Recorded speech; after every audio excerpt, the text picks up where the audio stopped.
You're listening to the ADHD Heroes Podcast, a podcast where we speak with the heroes of the ADHD community, namely educators, mental health professionals, and of course, those with ADHD themselves, to gain insights, tools, and most importantly, inspiration towards succeeding and thriving with ADHD. I'm your host, Rabbi Shmuel Reich, a high school Rebbe and an ADHD coach in private practice. Welcome to the show. My guest on today's episode is Rabbi Yerachmiel Garfield. Rabbi Garfield is the head of school of Torah's MS in Houston, Texas. He has a master's in counseling from Johns Hopkins, a PhD in education from the University of Houston, smicha or rabbinic ordination from Rabbi Wine, and lots of other stuff. We discuss his ADHD challenges as a kid, what he did to navigate them, how his history with ADHD and dyslexia informs his philosophy as an educator today, what he does to navigate these challenges today, and we will discuss one of his podcasts called Chinuch Today, where he speaks to innovators in the world of Jewish education. Additionally, he recently started on another podcast, which is called The Learning Curve, where he discusses contemporary issues in education together with Rabbi Ari Schoenfeld. Please enjoy. Okay, Rabbi Garfield, thank you for joining us today.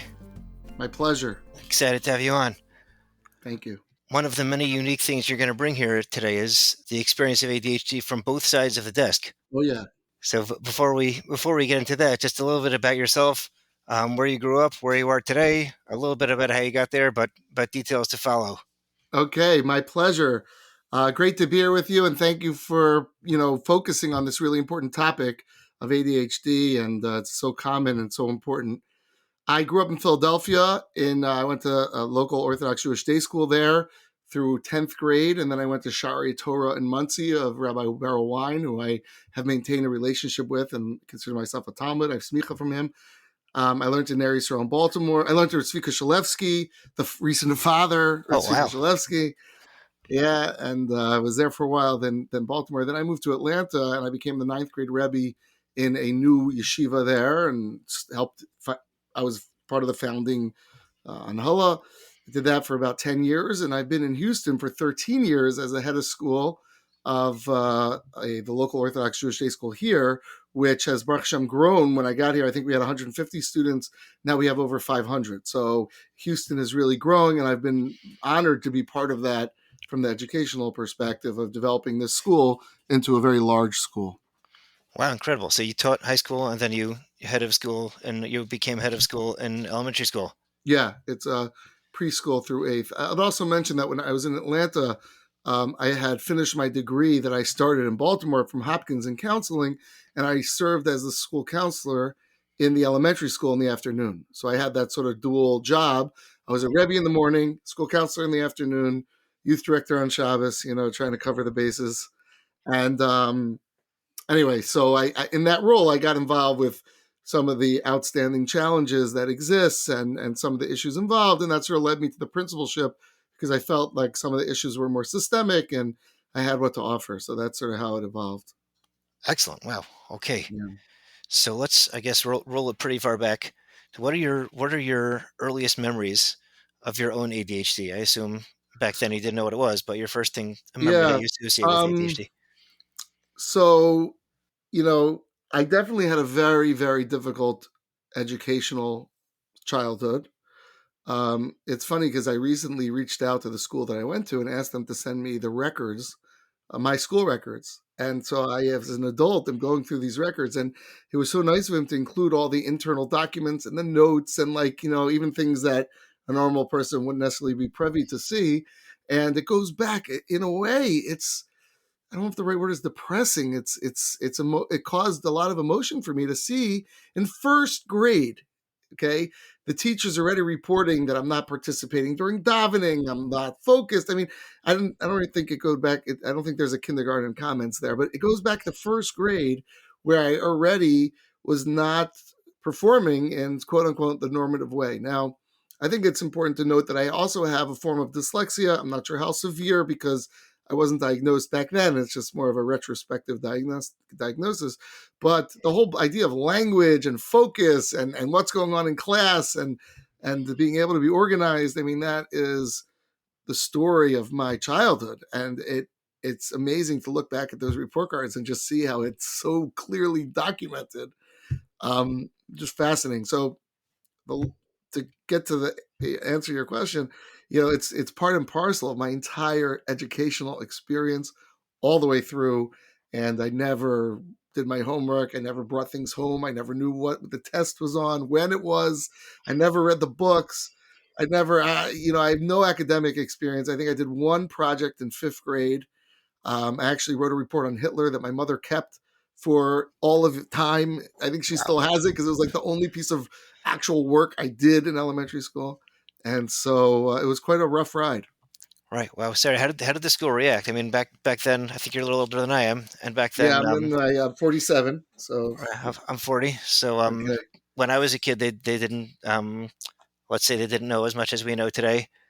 So they didn't Yeah, always I react the way never, they I would. don't remember a lot of empathy or a sense of it must be hard for you. It was more like, come on, don't be lazy. Don't be, I mean, that's the language and the motivation. If he was only more motivated or such potential. I mean, it's so classic, my report cards. It's so like almost cookie cutter, exactly what you would write and see.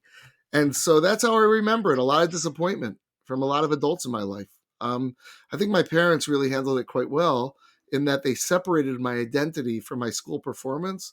So I never felt that in their eyes I was a failure or I wasn't a good kid, even though I was not successful at school. And they did give me all sorts of tutors along the way, but it never really closed the gap and certainly didn't close the gap of the ADHD performance. Like I never really came up with a system that worked until much later. I guess we'll get to that. But, it didn't work throughout elementary school. It just did not work for me. Were there adults who felt like did understand what was going on, did understand you, did get it? I mean, it sounds like your parents knew where to um, divide between what was working and appreciating you as a person and Yeah. sort of letting. No, I never felt validated. There were some teachers who I felt cared about me, despite my weaknesses, Right, who saw some good in me, even though I wasn't performing as a right. student. But I never had anyone who said, I really understand what it's like to be you and you're different than others and it's harder for you or you have reason to be challenged. I've never been validated about those weaknesses. Nope. Whoa, sorry, that's hard.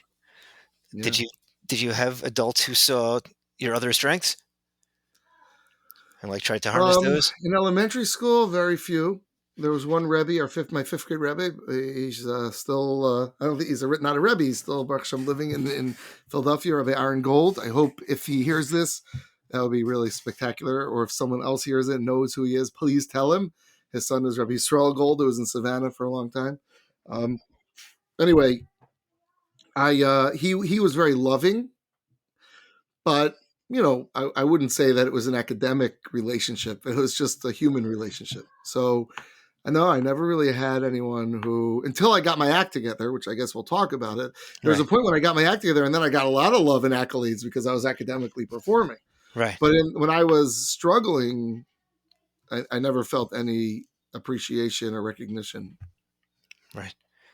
Was there any negative impact at home in the sense that any of the issues, I guess the ADHD related issues, they made it difficult in school? Did anything translate to any challenges at home? Not really outside of the school business. Like my parents would get frustrated at times about homework. I remember once my father was like, "Where's the homework?" I'm like, "I don't know." Like, I wouldn't say that there was never any home stress around school, although they handled it, I would say, quite well. In terms of like home, not really. I pretty much came on time to things. I was organized enough. My room was always messy, of course, but like nothing too outrageous. I don't remember a whole lot of home challenge. The only place where it impacted was coming on time to school. It happened to be that my family lived near school. And there was only one family who walked to school. Everyone else had busing. And it was our family.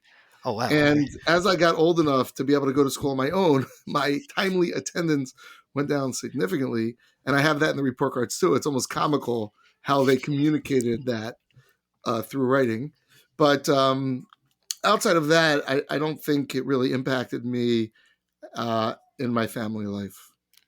Right. Wow.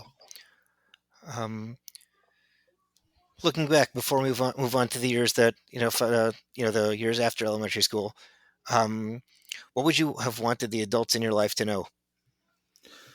Well, now that we know more about ADHD, I would love for them to understand that it's not a defiance or a laziness or a any type of lack of motivation, but simply a challenge that I have. And I've developed over time things that I do that help me. And I don't know, what would have been if I had coaching around those things then. I know that now there's a lot more support and awareness. So obviously, I would hope that there would have been a conversation like that and that my teachers would have respected that and done the things that I would have needed to be supportive. And that would have gone a long way. Right. Wow. I don't blame anyone because it was a different time. So, Right. you Yeah. know, They just didn't know. Didn't know what they we know didn't now, know. I think.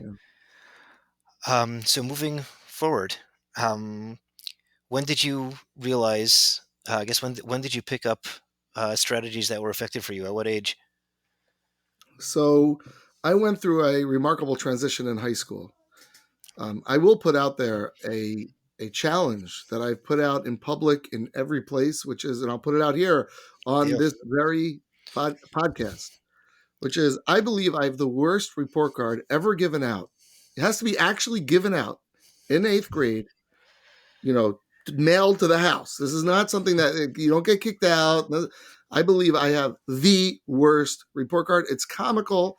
I have it in my office. It literally has 3 A's and 2 Dalids. For those who are not familiar, a Hey is like an F. What's hysterical is I believe 2 of them are Hey pluses, and I don't even know what to make of that. But I kid you not, that's what it looks like. So my eighth grade finished abysmal, abysmal. And as luck would have it, or as Ashkacha would have it, there was a program in Philadelphia with the Philly Yeshiva, and we used to go once a week and learn with different people. So a chavrusa of mine from when I was much younger got married, and I was invited to his wedding, and I went to the wedding. And a fellow came with me and sort of was my escort to make sure I got there and got back. After all, I was in eighth grade, the end of eighth grade. His name is Meir Simcha Svei. He's actually Rabbi Elia Zecher Kavracha's son who was learning in Philly. And he said to me, "Why don't you come and learn? Learn with me. Like restart this program and learn with me."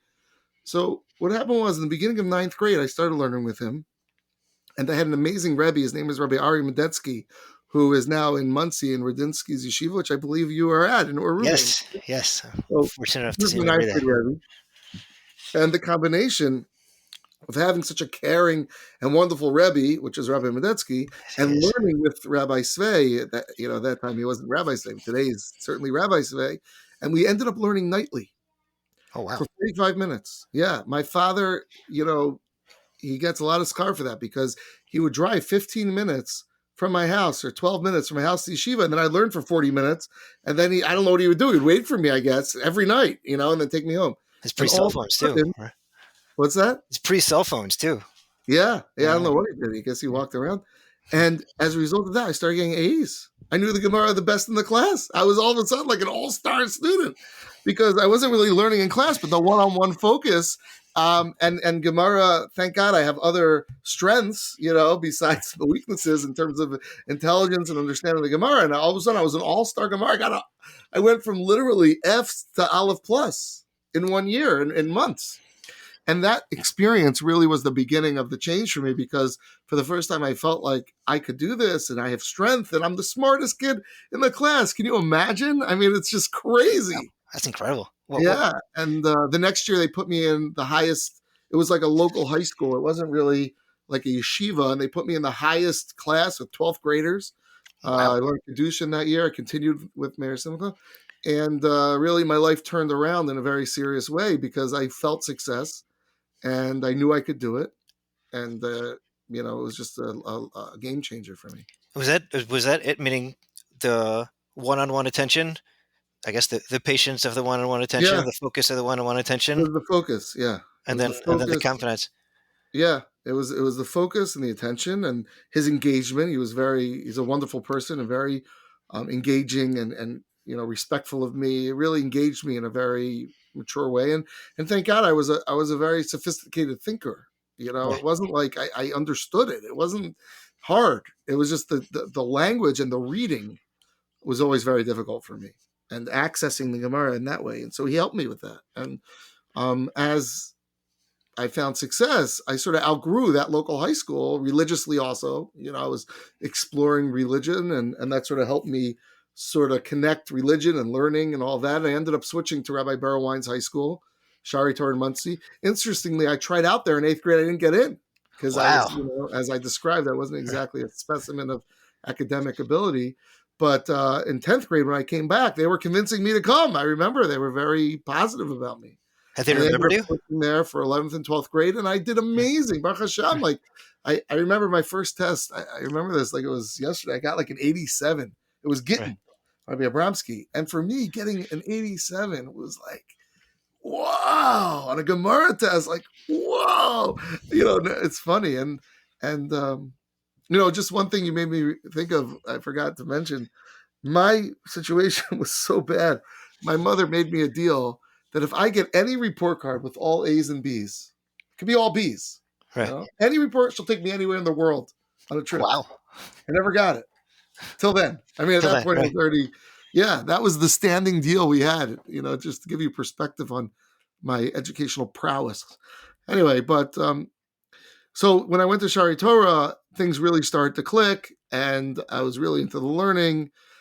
Even in general studies, there was I never peaked the same way like I did in Kodesh, just because of the amount of time and focus I was giving to it. But I did all A's and B's. That I did. I got good grades. My SAT scores were very solid. Like all of a sudden, I was like a smart kid. It was shocking to me.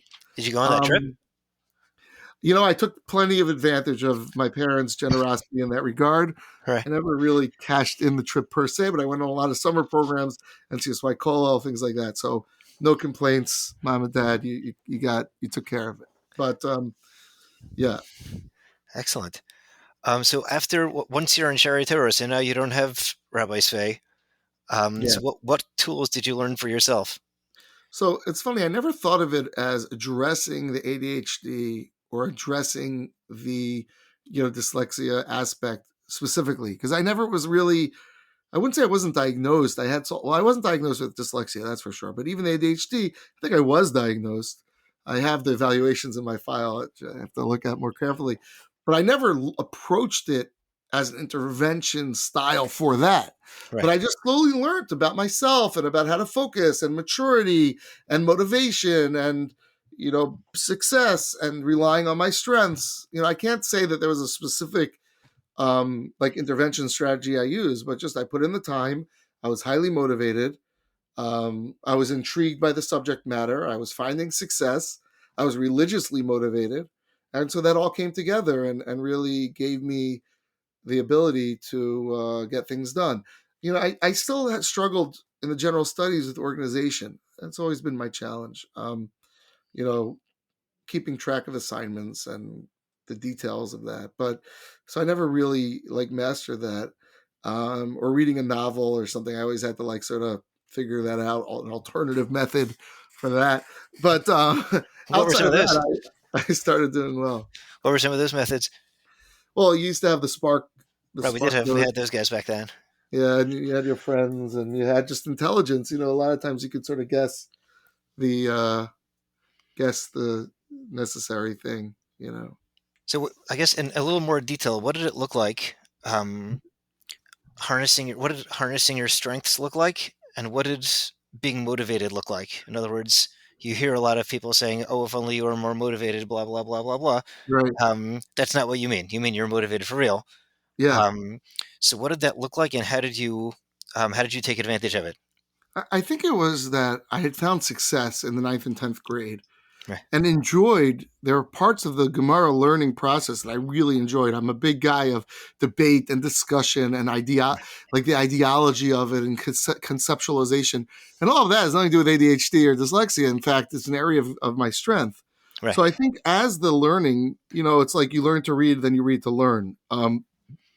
is something that we say in education. I mean, there's a point when you're just getting the technical skills, and then once you get a baseline of the technical skills, you don't need those anymore. That's not what it's about. Right. It's about using those technical skills to then develop the more sophisticated discussions. And as I got to the higher levels of learning, Rishonim, Mefarshim, Svara, it really had nothing to do. It wasn't, I didn't have that weakness, the focus weakness. It was more of a discussion. I found that fascinating, and I was strong in that. So I think that's sort of what happened. Like as I matured through the educational process and got to know myself also a little, I think I can't remember any special techniques I used to focus. Like now I have a whole bunch which I could tell you about, but then Right. I don't remember doing that. But I think just the enjoyment that I got from the learning, my desire to grow in learning and to be part of the yeshiva world, my spilus, if you will, I don't know your clientele here, but my amazement by the beauty and logic of the Gemara, it just pulled me in, and I loved it. I Right. So, loved it. I loved debating. I loved discussing. I just loved it. so And I you think found what that's spoke to what you, yeah, and yeah. then, and Success then, breeds success. One of right, the biggest motivators is success, and I didn't have that until then. right. Wow. Moving on. You mentioned before there were some ADHD related challenges in your professional life. What did those look like? What did your road to where you are professionally look like? And how did ADHD play a role, both as a challenge and perhaps as a strength? So I'm going to answer the question in a way that probably you didn't mean to answer it, but I think it's of interest, and it's what speaks to me, which is that subconsciously, and now in retrospect, I've explored this and understand this much better. But subconsciously, I think I felt when I was successful this desire to help other people find success. Like I saw the disconnect so much between who I was and my ability to perform. And I think as I went through the process of growing up and looking at different educational opportunities or professional opportunities rather, the idea that I could serve in a role like Rabbi Medetsky did for me and like Mayor Simcha Svei did and Rabbi Abramsky and all the people who sort of helped me get over the hump was such an exhilarating opportunity that I sort of grabbed at that. And early on in my career, what happened was I moved to Atlanta to be in a kollel that was helping to start a high school. And then when they started, they needed a rebbe to work with the weaker students, and I became the ninth grade rebbe. And then the next year they just made everyone together, and then I was just the ninth grade rebbe for the following 8 years.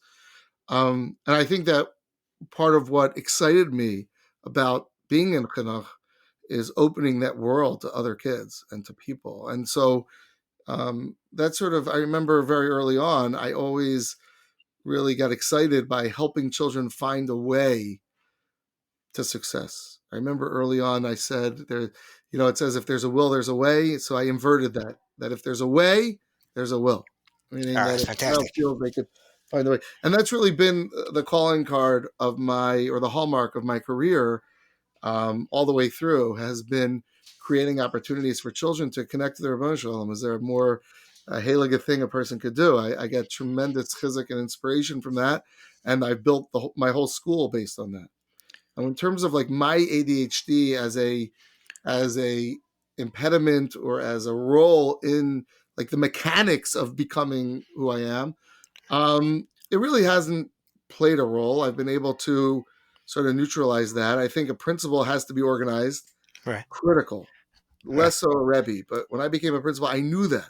right, I knew that it's unacceptable for a principal not to get back to people, not to keep appointments, not to respond. And I've developed systems for myself that help me really take care of those mechanics. And also, I've built a team. Remember, as I said, my school grew from 150 to 500. So I had the luxury sort of building my support team around me and made sure that I hired people with differentiated strengths right, and delegated the things that I'm not the right guy to be handling. So at this point, thankfully, I've been able to create the structure both for myself and for those around me that it's not an issue at all. right. Wow. So delegation's a great one. What are some of the Yeah. other systems you developed? So it's not just delegating; it's delegating the right things. Right, Delegating the things that someone else would be much better to do. Now, in the beginning, I used to do everything. That's the nature of a small school. And when I came, there were 150 kids. I was the one who had to go through all the report cards and make sure they were all in the right place. And I was the one who had to go over the fire drills and the parent-teacher conference schedule and all these things. At this point, I've been able to delegate them to people much more capable than I. And those are good examples of the tedious work that an ADHD dyslexic is not supposed to be involved in. Right. In terms of my own internal systems, email has afforded me the ability. I only currently have 12 emails. I'm looking, I see it open, 12 emails that I have not addressed. And I keep them open until I address them. So every morning, like it's constant, I can keep them open. And if someone needs something, I say, email me, not WhatsApp, not text, email. And I say, I'm sorry. People sometimes get upset. I say, I'm sorry. That's what I need, email me.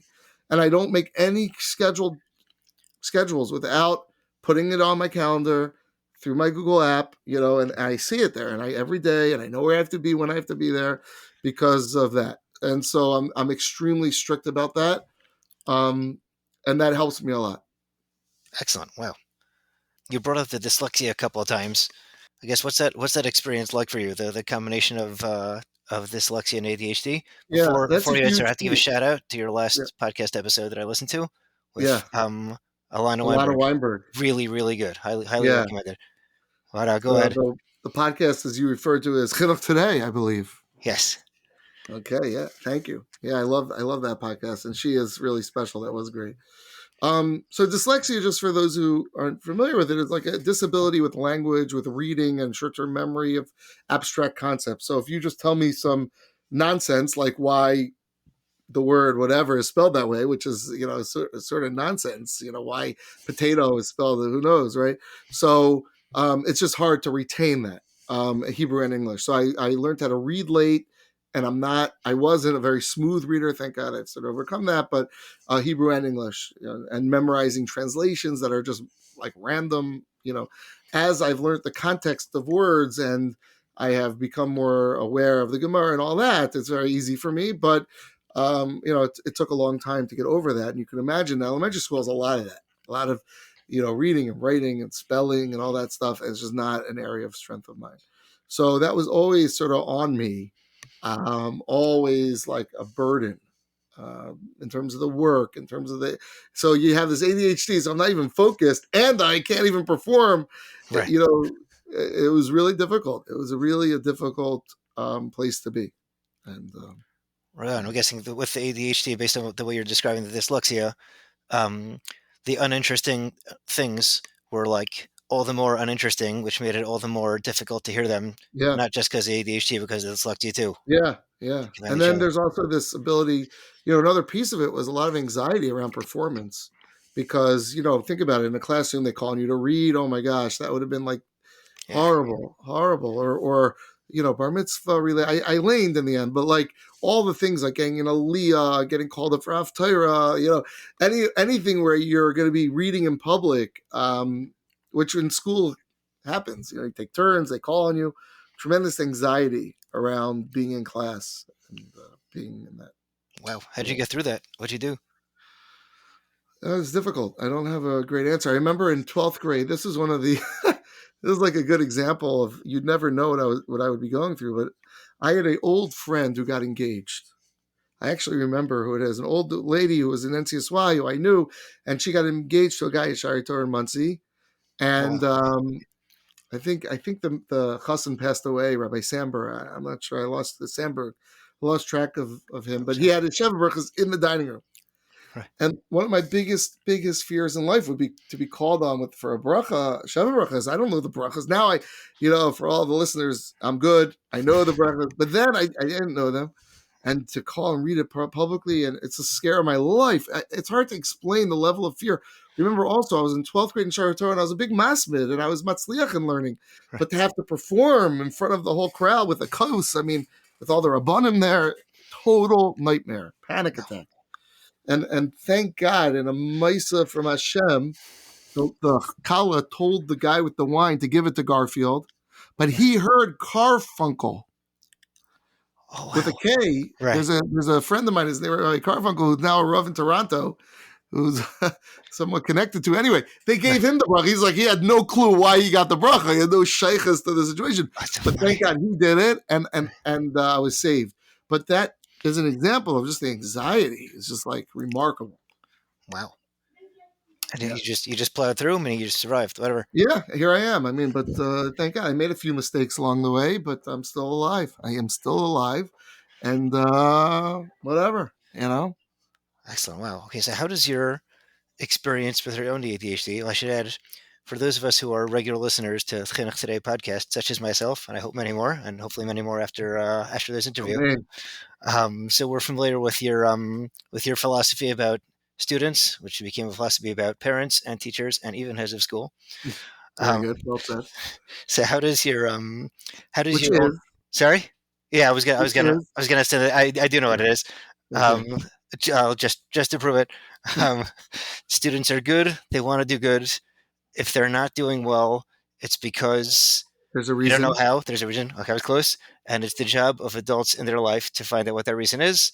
Address it. Excellent. Address it. I was close. Okay, and in high school, Excellent. That was they have a very little good. more I agency. have to say, you're getting close. Okay, thank you. That really comes from Ross Green. Just in full disclosure, he has it a little differently, but it's taken me some time to really get into fully appreciating that that's my philosophy. It always has been, but I didn't fully chop it. I could say. How much of it draws from your own experience? Yeah. I mean, but I believe it's true about all kids. And I've never, I was just talking to Rabbi Daniel Kalish, and this came up in the podcast. And I was like pushing him about his shita and where it comes from, and like, can you prove it and all this stuff. And the bottom line is, what I told him is, listen, I've never met a bad kid. I've been doing this for 23 years. I've just never met a bad kid. Never, not once. I asked him, did you? I mean, I've never met a bad kid. I've met misguided kids. I've met troubled kids. I've just never met a bad kid. So, that's really been my philosophy. And it's true about all people. Like I said, I work with faculty like that and parents like that. I try to. But certainly with kids, there's no such thing as a bad kid. Like, think of a baby. Is there a bad baby? Like an oppositional baby? I don't know. I've never met a bad baby. What are you doing, you baby? Stop. I mean, no, that's ridiculous. LMI, we know that the baby has pain, doesn't fully understand it, as I'm reacting to that. So essentially, that's what all children are sort of finding their way through. They're not trying to be difficult. They just have an issue that's not being addressed. They might not know the issue, but that doesn't mean that they're somehow evil. So that's really been my philosophy. And I found great success with it, really. Right. And there's informed more through your experience as an educator, through your own experience, or both? Both. I would say more as an educator because the variety, I'm only one person's experience, but at this point, I've dealt with so many kids that were presenting a major trouble. We get them the support they need, and they're fine. Right. I mean, it happens all the time. I just had a kid sent to me. I was covering for one of the administrators who deals more with discipline. A kid came to me for something that was crazy, and instead of talking to the child like they were bad or whatever, I talked to them as if they were good. Can you imagine? And as if they wanted to do good, and it shifted the whole relationship and the whole discussion. It was like, how do we figure this out together? And the kid ended up doing his work, and everything was fine. And it was like it was such a chiddush, but it wasn't. Just assume the kid's good. Start with that point. Right. Interesting. Is that easier to do as principal than as teacher? Meaning, in the classroom, you have these very tense moments because you're losing the class. No. Yes. Not at all. Okay, tell me more. Great. As a teacher, you develop you should, certainly as a Rebbe, right. but certainly as a teacher, you develop such a close relationship with that kid that you know them so well that of course they're doing good. Now, if you're doing it right. The Garfield model is seeing the good in them from day one and making sure that they know that that they're good. And the way they know that is because you're constantly looking for opportunities to let them know that. So the principal doesn't have, I try, but I don't have as many opportunities to express that to the children. But a Rebbe or a teacher has every day multiple opportunities to make sure they're celebrating those children so much so that if an issue comes up, they would never want to hurt you or fight with you. You'll say, hey, what's going on, Baruch? What's going on? You tired? Or how can I help you, man? What can I do for you? And that attitude is transformative for kids, because a lot of times they haven't had that, sadly, until then. When I was a ninth grade Rebbe, we had kids come from all over this country to our yeshiva. We had a dorm, and so for many kids, I was the first Rebbe that believed in them. I know it's sad, but that's how they felt. And to this day, I have relationships. We're talking 20 years ago, 20 plus years ago. I have a relationship with kids, not all from, but they know that I know that they're good kids, that I care about them, and I have genuine positive regard for them, to call in Carl Rogers, unconditional positive regard. And it's a very powerful relationship. So I don't think it's harder for Rebbeim. I think it's easier for Rebbeim. Interesting. Wow. So you're saying that if it's arising in that tense moment in class, then you're too late to the game. Meaning Right. you're supposed to know their strengths. You're supposed to pick on their strengths as they come. You're supposed to have that relationship It should with be them. a relationship, a positive Right. relationship. It's about relationship. If let's say, someone's married and they have a good relationship with their wife and they're having a bad day, they say, "I'm sorry, I'm having a bad day. I'm not going to be able to clean up," or whatever. You talk differently. This is an adversarial relationship. It's a collaborative relationship. So whatever's going on in the classroom, it could be a collaborative instead of adversarial. That doesn't mean that the kid's doing everything he or she, you think they ought to be doing, but if you approach it that they're good and they're not feeling well, they're tired, they don't understand the directions, whatever, you have to get at what the dysfunction is. But it's a whole different tone. Wow. Okay, so shifting over a little bit, do you ever meet people who say things like ADHD is not real? If and when you do, what do you say and what do you want to say? And maybe they're the same thing, maybe they're not. I don't know. Yeah, I do have that. I have Right. parents, usually in my experience, parents, it's their oldest kid, and they just are ignorant, like a 4 or 5 year old who's expressing this. There's one particular that comes to mind. And now we laugh about it because I remember when he was in my office with such indignance and all this stuff. And, now he has a few kids dealing with it, and he's well acquainted with the sugya of ADHD. But listen, I mean, there could be coming at it from different ways. I think at this point, from a scientific perspective, if you're someone who believes in science and in the industry of medicine, I could explain a little how these disorders are developed, that they're based on thousands and thousands and thousands of kids. And if you see a certain trend in behavior, it indicates something, and that we know certain things about it, and sort of talk about it more abstractly, and then say, your son fits these diagnostic criteria.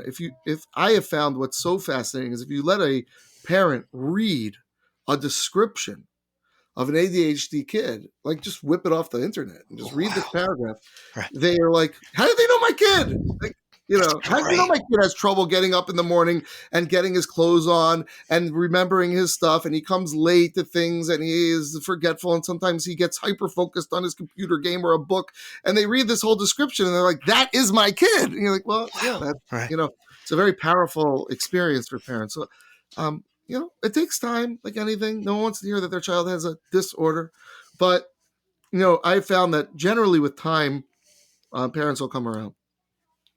Wow. Okay, so it feels like information and patience. Information Yeah, coming at it from exposure, sort of an objective place. explaining what it means. Like, what does it even mean to them that their kid has ADHD? Like, what would that even mean to them? Like, what maybe it means to them something that it doesn't necessarily mean. Another big, I'd say, touch point is the medication. Is you just want to medicate my kid, and so I have a few comments on that from my experience, which is, first of all, it happened to be that from psychiatric, which means using medicine to address issues, ADHD is one of the most effective medicinal interventions of all issues, efficacy. And so we know that it works. That's first of all. Second of all, you say, well, my kid, I don't want him to be addicted, or I don't want him to be dependent on this medicine. Well, like, what's the alternative? That he's going to be getting constant negative feedback about his behavior from the people around him who he is being told to care about most. What impact does that have? That also, it's not a zero-sum game. It's not like, well, either we could choose to have medicine or not, and then there's no impact. No, there's another side to that. We could choose to have the medicine and minimize the negativity and optimize its success, you know what I mean, or not. I mean, that's sort of, it's not a zero sum game. Another thing to keep in mind is, it's true that some kids, I don't think there's a lot of statistical analysis of this, but some kids um, end up on drugs, I guess. I mean, I don't know what that's about, but I would say that one of the things that causes children to use drugs is if they have ADHD that is not controlled. It's a self-medication thing. And also talking about self-esteem and everything and the impact that plays on drug use. So, if you're trying to help your child avoid drug use, I don't think that helping them overcome ADHD is a solution. Is a problem. I would also say that ADHD medicine does not work for all kids, and there are children that it does not work for. Right. And so we have to be aware of that.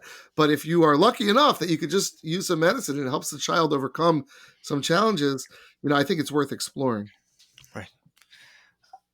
Do you find that the parents need you to hold their hand through the process? Meaning, because the process of trying the different, Yeah. Yeah. I mean, it's a little, again, it's education. The fact that it's not a one stop shop. A lot of times there's adjustments that have to be made and things of that nature. right, Um, so there's that. There's insurance issues. There's if you go through your pediatrician or through a psychiatrist and how that all works. I mean, it's not, again, it's like different situations are different, but yeah, certainly we have someone in our school whose job it is to help parents with that, and she does an outstanding job. And like anything, we know people around the city that are more effective or work well with our families, so we're able to refer them to those kind of people. right. Oh wow. So moving closer to the end here, what do you consider the most important thing for a parent of an elementary school age child with ADHD to know? And what do you consider the most important thing for a teacher in elementary school to know? Very simple. Very Children simple. are good, they want to do good. There it is. And if they're not doing good, there's a reason. And we have to work together to identify and address the reason. That kid needs to know that he or she is good. And that if they're struggling, there's a reason. And it's not that they're bad. And then, to be understanding of that and to make sure that we're not giving the child the wrong message that because they do things that are frustrating to us, they're bad. It's just not healthy. Not true. Right. In terms of ADHD or maybe anything else, what are important pieces of information for them to keep an ear to the ground about? Meaning, For if the you see, parents, for a parent or a teacher, but I guess both are two separate I mean, it's questions. about organization in school. Listen, elementary school and middle school, high school, there's a lot of organization required. You have different subjects, different books. You have things coming home, things going back to school. You might have things on the computer now. You might have papers, books, homework. I mean, there's a lot. I think an ADHD kid needs a lot of support in that way. That means someone to help organize him, checking in with him or her. You know, making sure that he has some kind of binder system or notebook where things are being written down and not just left to his own, you know, to be organized. I think that's hard. And you say, well, how is he going to learn to be organized? It's okay. Teach him how to do it by teaching him, by helping him. That's how you teach him, by showing him how to do it and not just leaving it done. They need more structure. It's sort of like, if I can give a muscle, like, a child who's struggling with autism, right? So they need explicit instructions how to be socially appropriate. They don't naturally know how to engage in conversation. So the intervention is you give them explicit direct instruction.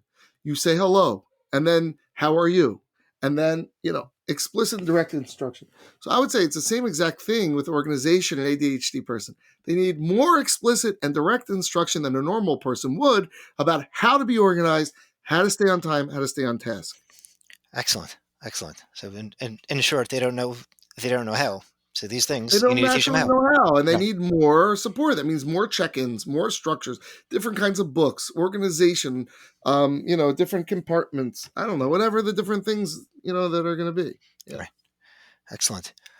Okay, so I guess wrapping this up. Anything else you want to share today? I would say that I just, as an adult learner, learning is very important to me, Torah learning.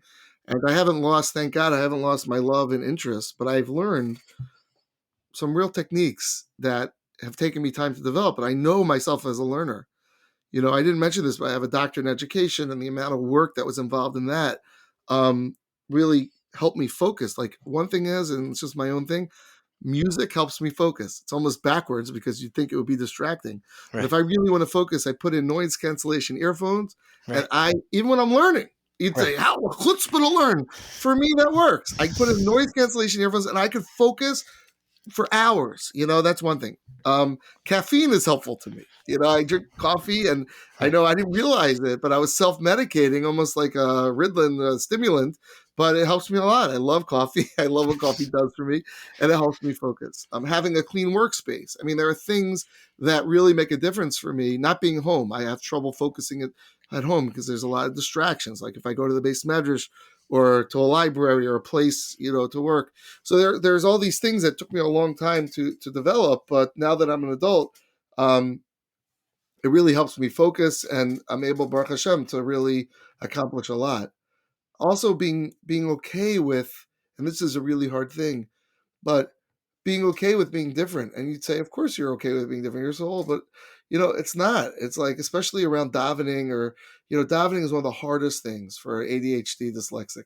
Davening with the minute, focus and reading the words and the amount of time, and it's just tremendously challenging. And Baruch Hashem, I've been able to find a love for davening and a relationship with Hashem and real tefillah experiences, but they look a little different than maybe some without ADHD. And it's interesting because there's personalities in the community that get very indignant. You know, Right. how could you come late? How could you talk or whatever? And Right. I'm not endorsing, God forbid, those horrible things, Right. but at the same time, I think we have to be comfortable with who we are and find a way to connect to Hashem with that reality. And I think it's a lifetime to do it. But I would encourage anyone listening to be comfortable with who you are, embrace who you are, and find a way to connect to the Rebbeinu Shalom that works for you in your unique way. Right. Well, do you want to share any more detail on the davening thing? Because that's a very difficult one for a lot of people. Yeah, I mean, for me, I could share what works for me. Okay. Again, I think it's very individualized. First of all, I bring a book. I bring a sefer, or usually an English book because it's easier, Right. and I break it up with reading. And Right. I'm able to be there. Shabbos we're talking about, not anything, but I'm able to break it up. I also strategically try to come a little late Right. before Baruch Hu, but I am not from the Asar Rishonim. Right. And I feel like, if I do Pseudo Zimra in a focused, faster way, I think that helps me a lot also. I'm okay with taking a break. I mean, just go outside, take a break. You're allowed during Haftarah or whenever. There's nothing wrong with that. I mean, I don't know. Again, for me, those are some of the things that help me. Also, finding the right minyan. Their minyanim have different paces and different feels. There's more rigid minyanim and more chilled minyanim.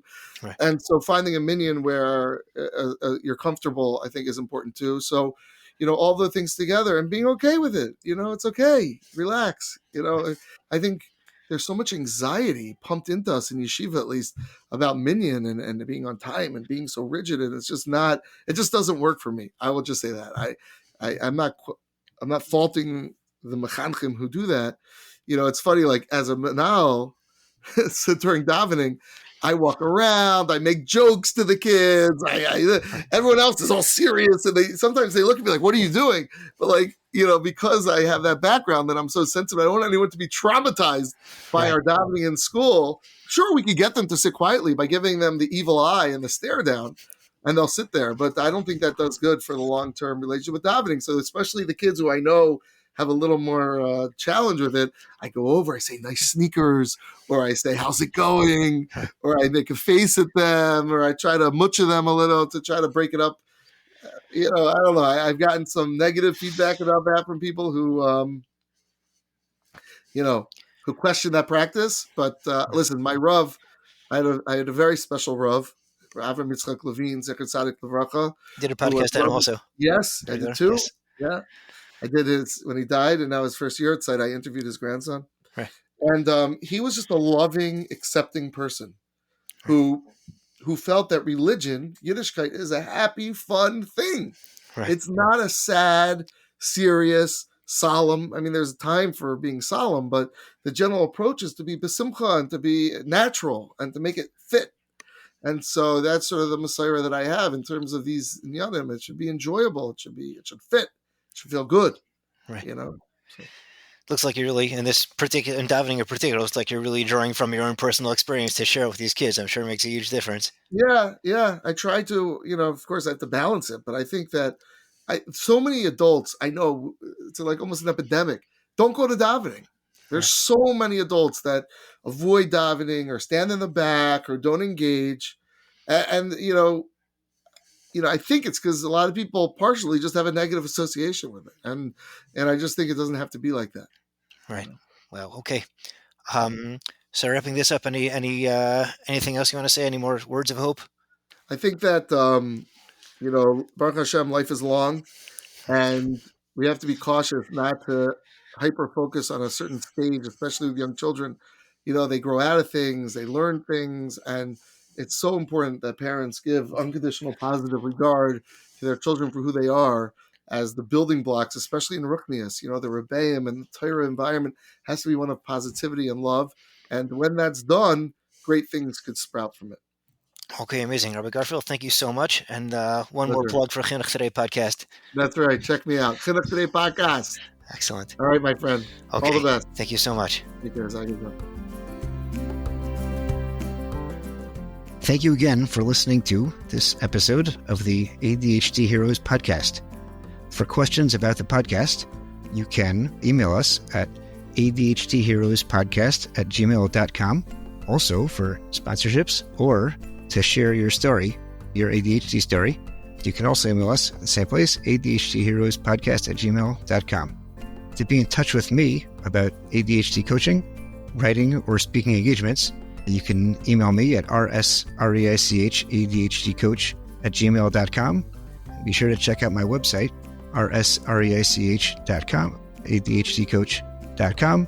You can follow me on LinkedIn, or you can check out my blog on nefesh.org. Check out my blog there under my name. Important disclaimer: podcasts are great, but they do not take the place of mental health help or medical help. So if you need help with mental health or need a doctor, be sure to be in contact with some of them. Please, if you like this show, please rate, review, and share with a friend. That's how these things get out there.